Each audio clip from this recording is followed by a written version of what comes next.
I don't know if you guys heard this from the python hunter, but he says if it could kill me, I want to play with it. That's a special mindset right there in order for you to be able to do that job. So if it could kill you, you want to play with it. There he is.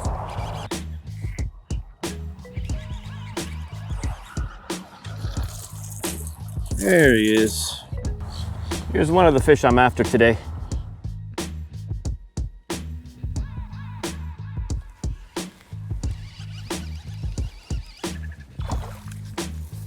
So when you're going for that top water bite, these are the guys you're gonna be contending a lot of the times with, which are Oscars.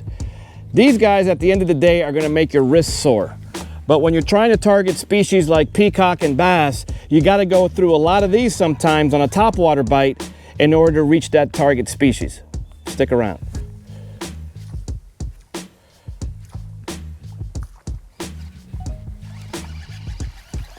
There we go. First bass. It's only taken me 3 hours. First bass of the day. Like I mentioned, it's only taken me 3 hours to catch this thing. There he is. There he is. Oh, looks like they're starting to wake up. 10 a.m. They're late risers today. That's what the problem was. Oh.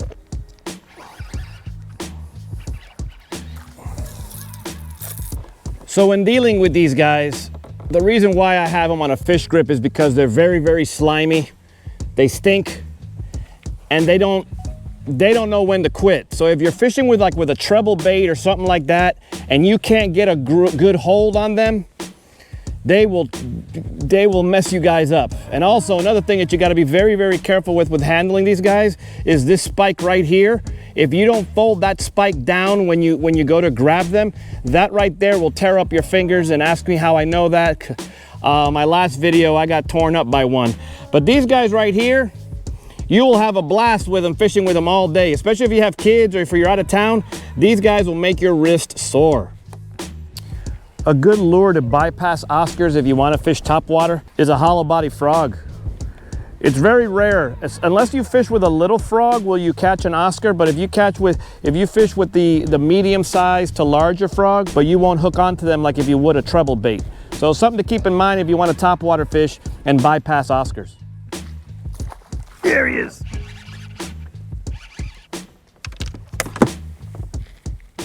I did catch something though while you guys fell, unfortunately.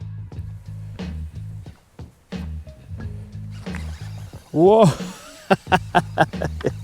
Yikes, I missed that alligator. There he is. Another little bass. We just found out he was caught.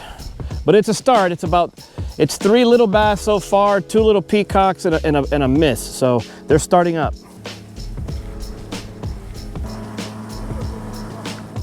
You guys can see that little boat in my shot. Those are the python hunters. They're looking for python on the bank, high up on the banks. Now those guys have me looking around for pythons too. It's so funny. I'm like, what? Where are these dang elusive pythons? But they're around. I'm getting closer to the python hunters again, and I can hear them communicating that they found a burrow of sorts. I'm hoping that I could catch up to them and maybe have a conversation and for you guys, so you guys could hear a little bit about what they do. Let's see if I'm able to get to them though. But they're over the levee inside, inside this. That's where these guys are. I'm coming up on the python hunters. Guys, these aren't just regular random people that just decide to go hunt pythons. These are contractors by the state of Florida that have a license to hunt pythons. So don't think they're just driving up and down hunting pythons. That's their job. They get paid per python. All right, so I'm getting close to these guys. Look at the boat that they're using to go inside. These guys are right now inside over the levee. Check it out. See that boat? Those guys are over there. I could hear them talking. Maybe they might come out by the time I pass, but they're inside there hunting for pythons. You guys might be able to hear them. There they come.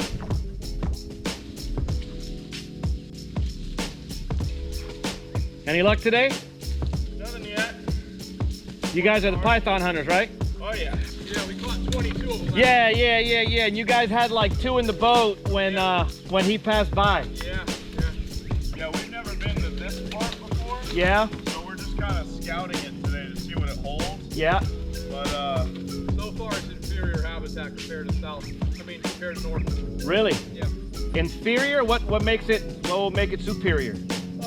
Thicker, denser vegetation right along the water where the females are breeding right now. Oh, okay. Where they can feel shelter and lay eggs. Oh, okay. And this is just too sparse. Got it. It's very open. Yeah. There's a little one on this island. You can see where a bass and there's a little burrow. Yeah. But it was probably a very small snake, like a 7-8 footer. Couldn't find it. Wow. All right, my hat's off to you guys, man. Yeah, fun stuff. Fun? Okay. If it can kill me, I want to play with it. Yeah. If it can kill you, you want to play with it? Yep. There's plenty of those over here too along the side that are looking at you. I'm a professional alligator wrestler. Also? Yeah. It wouldn't be too far-fetched if you're hunting snakes and you could wrestle around with alligators. Yep. All right, man. Good luck. Yeah, you too. Be safe, bro. And thanks for what you guys do.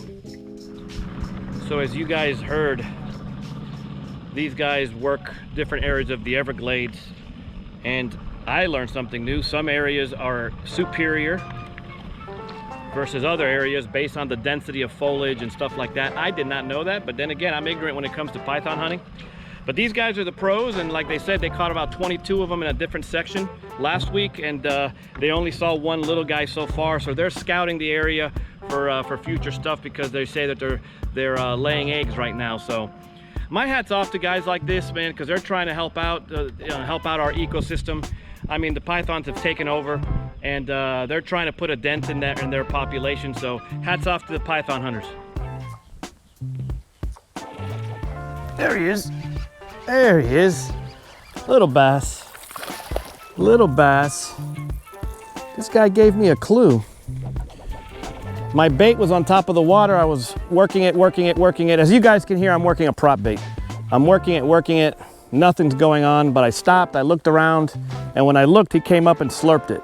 So that means I may have to slow down my approach with the prop bait, because he just came up and just gently slurped it out on top of the water.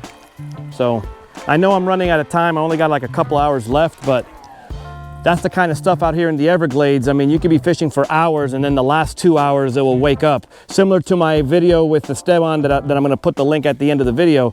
Same thing with us. I mean, we started early in the morning. It was slow. All of a sudden at 11 o'clock, between the hours of 11 and 2, the Everglades opened up. So you gotta stay the course sometimes.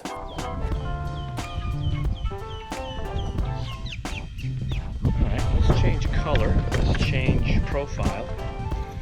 Let's see if that makes a difference.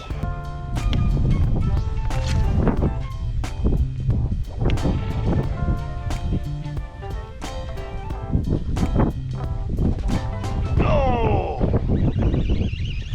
Crushed it. Man, it was an Oscar.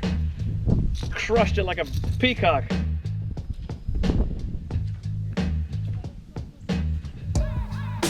There he is.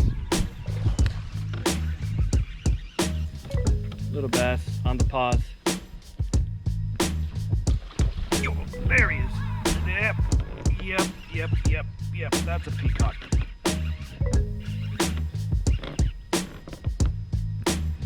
That is a peacock, if I ever heard one. This is a peacock right here. This is that noisemaker right here. So on that peacock, I just kept picking up the pace a little bit, and on a pause, it just crushed it. I don't know if the audio picked it up, but I mean, again, similar to last time, as the day wore on, that's when the bite picked up. So it might just be a late bite today. So one bait, or one lure rather, and targeting 2 species by just changing the cadence. So for peacocks, I'm a little bit faster and aggressive, draws out the peacocks. Slow it down, periodic pulls or periodic jerks of the prop draws out the bass.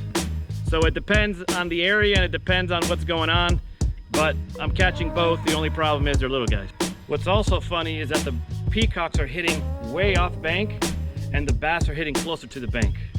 So what I'm doing is every few casts I'm varying. I'll go towards the bank on a series, I'll go outside towards a series, and then I just go back and forth and see which one, at what point each of them hits. Oh, there he is.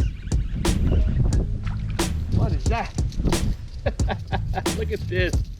This little peacock hit like a freight train, a little choo-choo train. Look at this little thing. This little guy hit like a choo-choo train, and it swam towards me like a bat out of hell. Oh man, so funny. There he is.